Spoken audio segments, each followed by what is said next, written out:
This is Dylan FM, a Freak Music Club podcast on Bob Dylan. If you love Dylan, you're in the right place. This season, we're going deep on Time Out of Mind to celebrate its 25th anniversary. Here's your host, Craig Danieloff.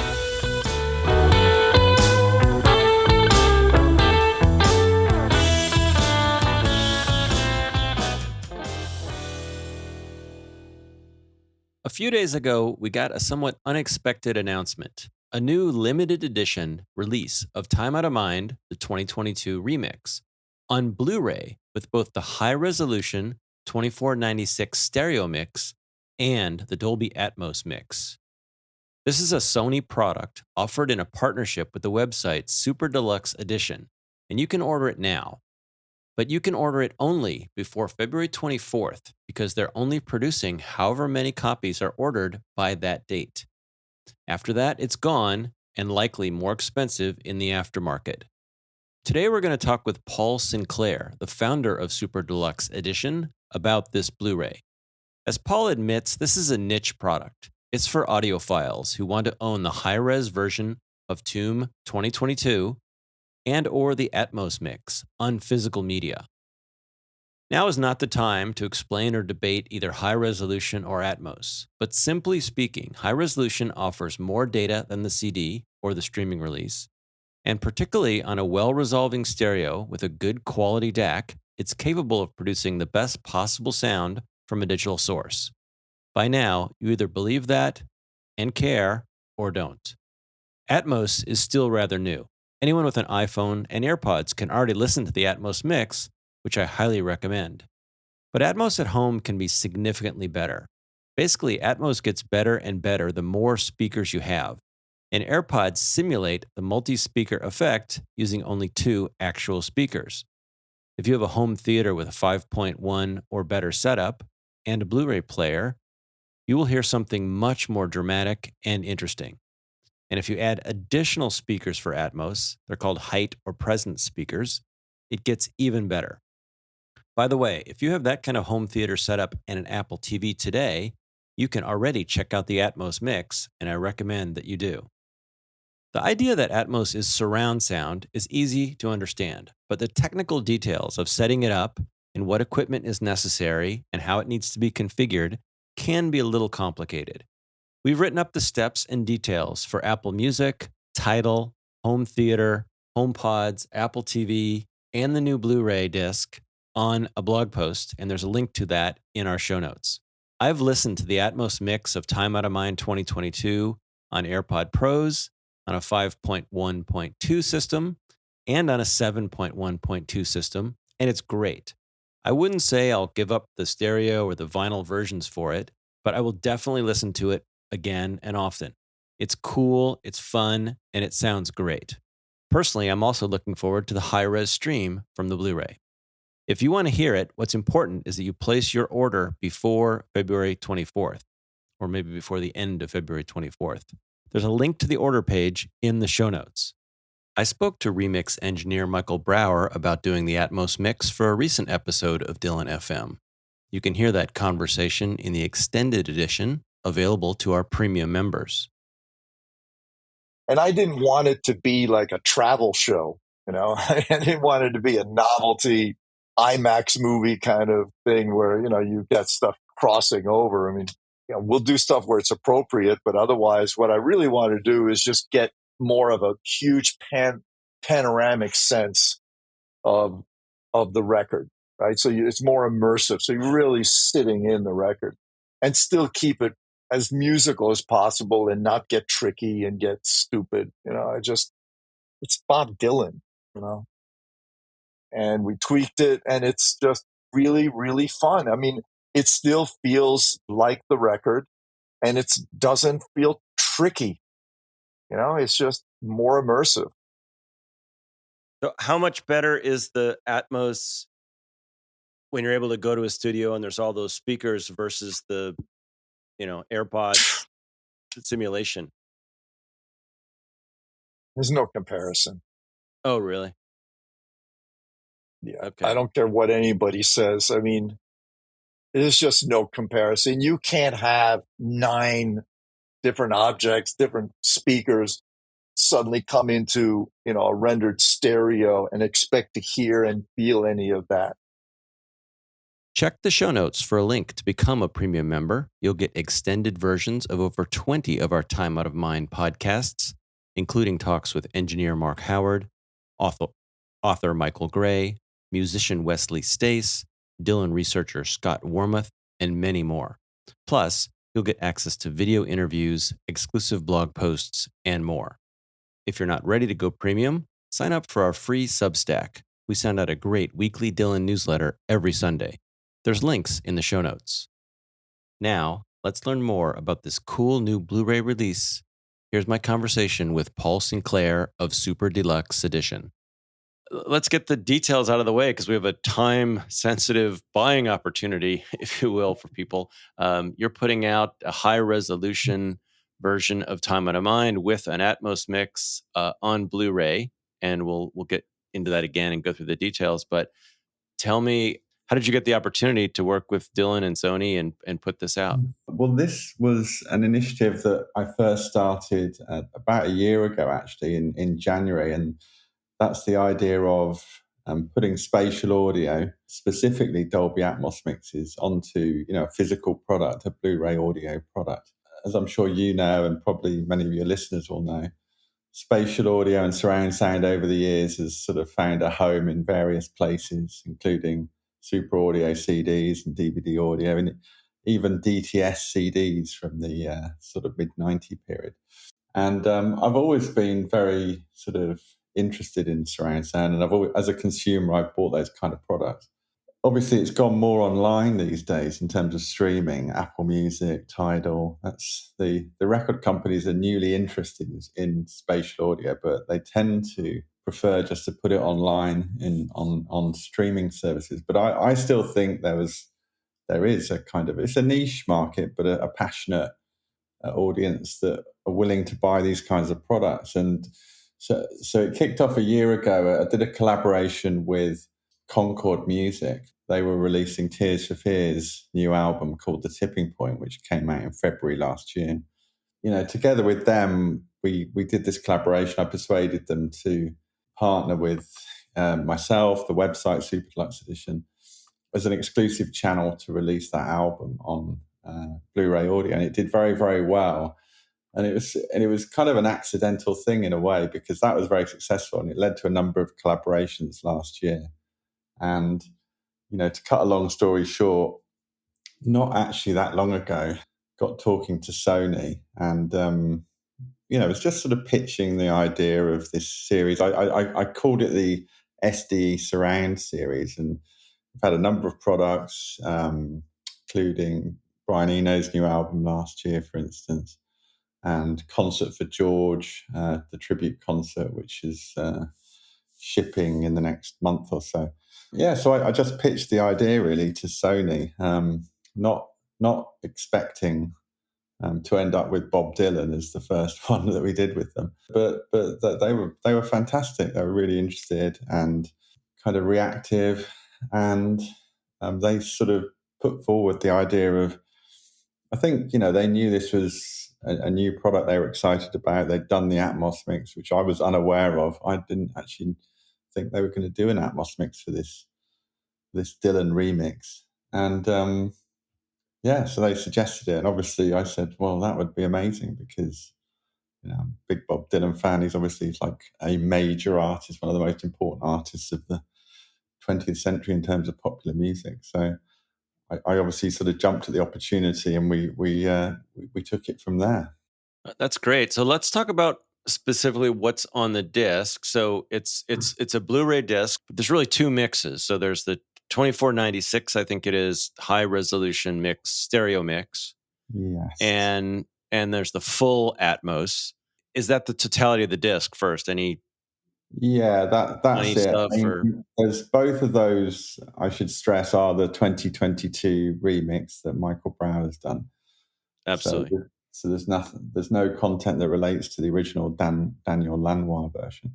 But yeah, fundamentally, this product complements the existing products that came out, the vinyl box sets, the CD box sets. The two versions that are on this disc, as you say, the Atmos mix and the high-res stereo mix, I mean, they don't exist on any of the other physical formats.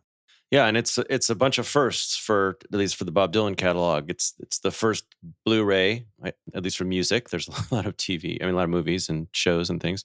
It's the first physical high res. High res has been put out officially before, like in the cutting edge box.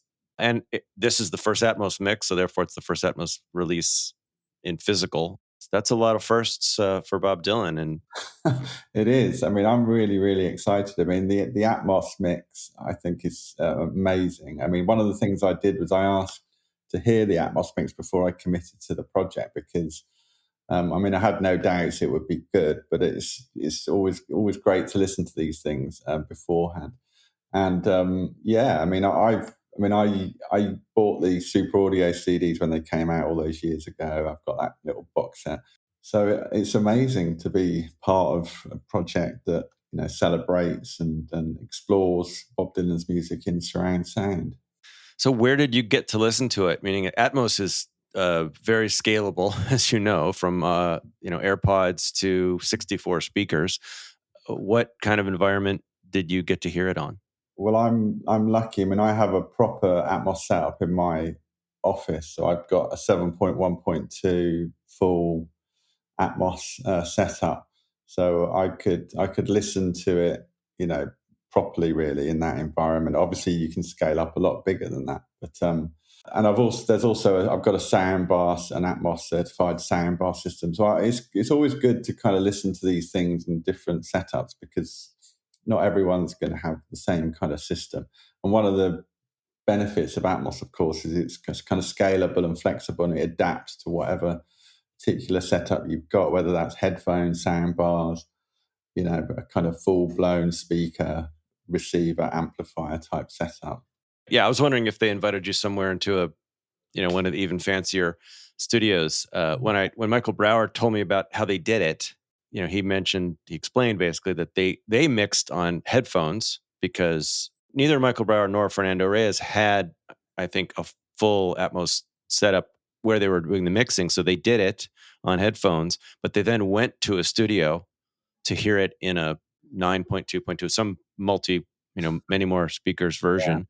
Yeah. And adjusted it based on what they heard there. And I think they did that a second time. So they were sure that even as it expanded to the more sophisticated systems, it would sound good. But they also heard it on headphones a lot. So they were happy there, as well as the way it downsampled either to 5.1 or even to stereo, because as you know, it can do that. So they took a very scaled approach to making sure the mix was good. Yeah, I read that was his approach to doing it, which was pretty surprising to actually start on headphones like that. But it kind of shows you, how good the headphone technology is.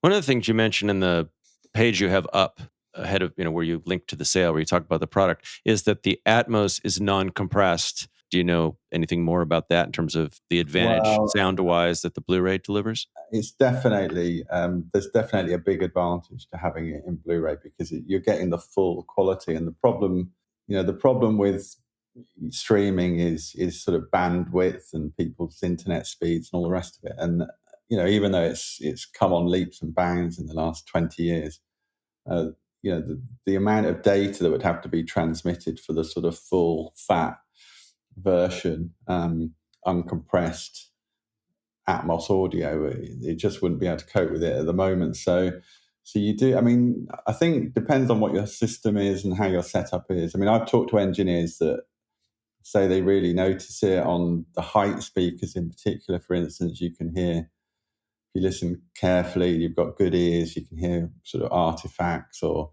sort of weird things happening because,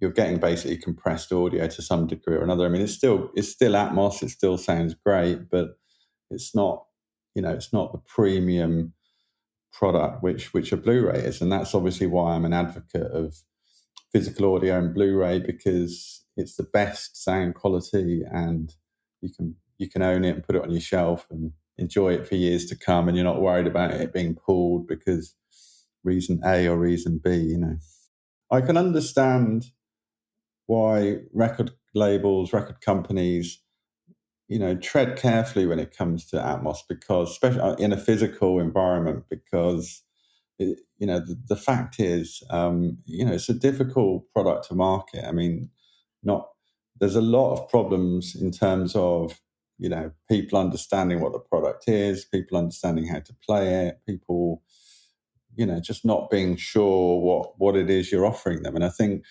certainly from a mass market kind of approach, it's extremely difficult. So did you work just with the Sony folks, or did you wind up in the Bob Dylan office at all for the approval or for the? No. I mean, it's all been going through Sony. So Sony, took the opportunity to Dylan's team, and there's been that kind of backwards and forwards. So I've been very much working with Sony, and they've been working with Dylan's team, and that's really been the kind of chain of communication in terms of how that's worked. So let's talk about the availability, because you've got it listed as 14-day order period that ends February 24th. Yeah. And that's it? That you're going to sell as many as you sell, and then this is gone forever? There's a little story around this, because when we first started this with Tears for Fears, we limited it to a fixed number of units, and it was extremely popular. It sold out in about 24 hours. I think it was 2,000 units we said originally. So what happened was there was more people disappointed than there was delighted, because so many people missed out because they didn't look at their computer that day, or whatever the reason, which I completely understand. These are limited edition products, but the fairest way we thought of doing it going forward was to say, instead of it being limited by number, it'll be limited by time. So, and hence we came up with this idea of a 2-week pre-order window. So hopefully there's enough time for the word to spread and for people to, see the details on the SD website and place their order. So we've got this 2-week pre-order window. At the end of that, we'll be putting in an order with Sony, and we'll publish how many the limited edition pressing will be, so everyone will know kind of how limited it is at the end once we get to that point.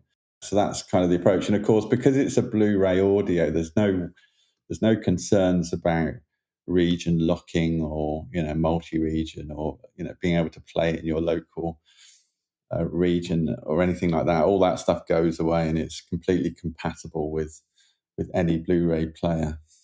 Is the limitation just a commercial convenience, meaning you don't have to order and have inventory and sit on them for years, or gas, or was it something that Sony or you or Dylan's office said we wanted to limit it? It's what it is. It's partly to do with my sort of bandwidth as an operation. We're a small operation. It's a kind of small, passionate team working on this project. So part of it is down to that. And the other thing is, people like limited edition collectible products. And I think it's just exciting to work on something which is limited, but it's not kind of so limited or so hard to get hold of that, hopefully anyone's going to feel aggrieved or miss out.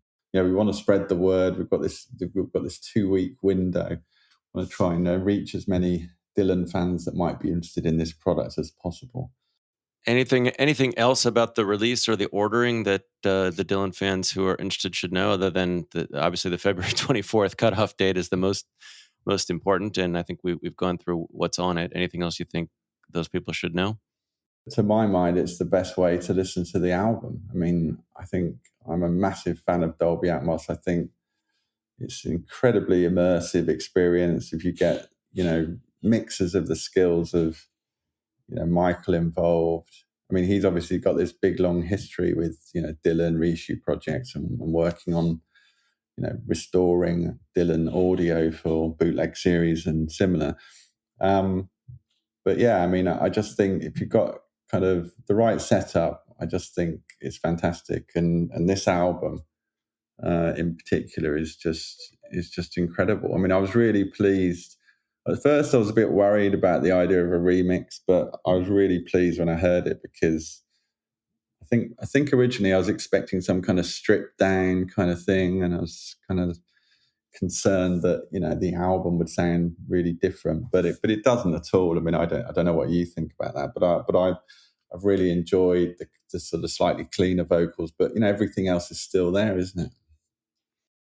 It's great. It's clearly an adjunct to the original, not a replacement, but it's very interesting, and it lives on the the bed in 25 years of knowing the other album. But it's fun to hear instruments you didn't hear before, and the vocal has been treated differently. There's less effect and somewhat different effects. I also agree with you, but in terms of the Atmos mix, I first heard it obviously on AirPods. Right. Then I had a 5.1 system. Once I realized that Apple TV could do it via Apple Music or Tidal, actually. I did the 5.1 Atmos, and you got to go change settings. And I've got a link I'll put in the show notes that people can go to about the setup. Because as you said, there really is, not only is understanding Atmos, I mean, the idea of surround sound or immersive people here, but the technical details get pretty complex, and there's a lot of optionality. There aren't that many places, frankly, where it's all written down very well. So I had to change settings. The point is, if you have it at home, it doesn't mean it's set up right. You still have to configure or push buttons. Yeah, I mean, exactly. It can be. I mean, even listening on Apple Music, you haven't got your settings set up correctly.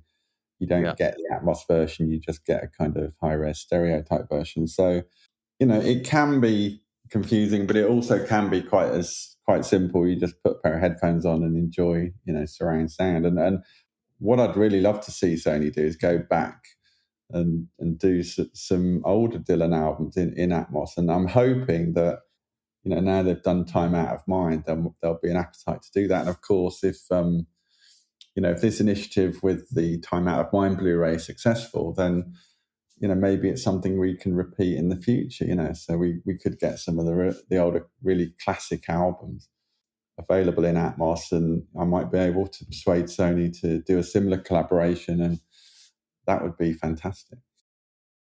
Yeah, well, Broward, as you know, did the 5.1 mix and years before Atmos for Bringing It All Back Home and I think Blonde on Blonde. So there's some background, but and I'm not saying, like, I think the confusion is and the complexity is real. It's not that much of a hurdle if you find, if once you get the list or once you do the right steps. That's why I've sort of tried to build this webpage, and I'll keep improving it so that people want to do it. Here's how you do it on Apple TV. Here's how you do it on AirPods. Here's how you do it if you've got an Atmos receiver. I just took my system. I think that's good. That page you've done is really good, because one of the things I want to stress is that if you haven't got an Atmos set up yet, and there's lots of people don't have that, but you do have a 5.1 setup, sort of a good home theater setup where you watch movies, and you've got 5.1. It will still sound incredibly good. You just won't be getting the kind of icing on the cake of Atmos, which primarily is about height, But don't be put off if you think, well, it won't really work on my setup because I don't have Atmos. Atmos is intelligent. It'll decode down to 5.1. It'll sound great, and then further down the line, when you upgrade your amplifier or decide to step up a gear, then the disc is there ready and waiting to be exploited. So I think that's quite an important point. I used it on the 5.1, 5.1.2 system. I mean, 2 subwoofers initially, and as you say, it's very good. It's just like the AirPods, but I think it's better. It's interesting and immersive, and people would really enjoy it.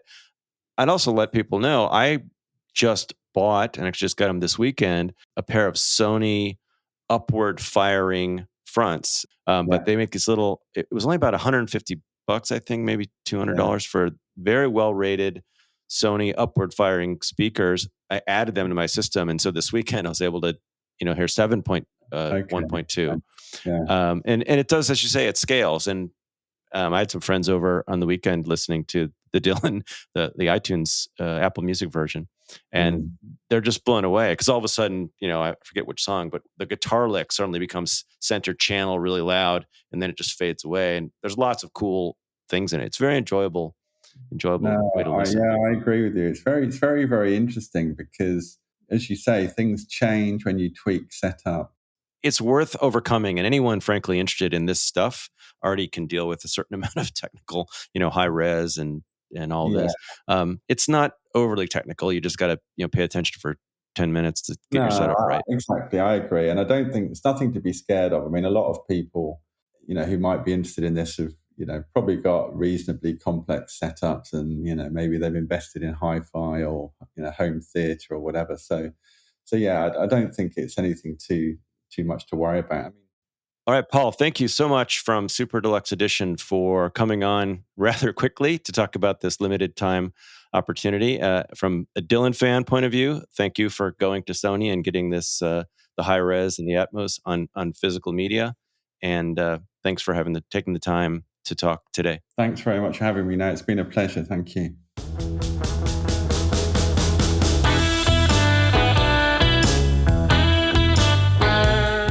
Don't forget to subscribe and rate this podcast. It really helps. For bonus episodes and more, become a member at freakmusic.club/join. And you can follow us on Twitter or Instagram at FMC_Dylan. Thanks for listening.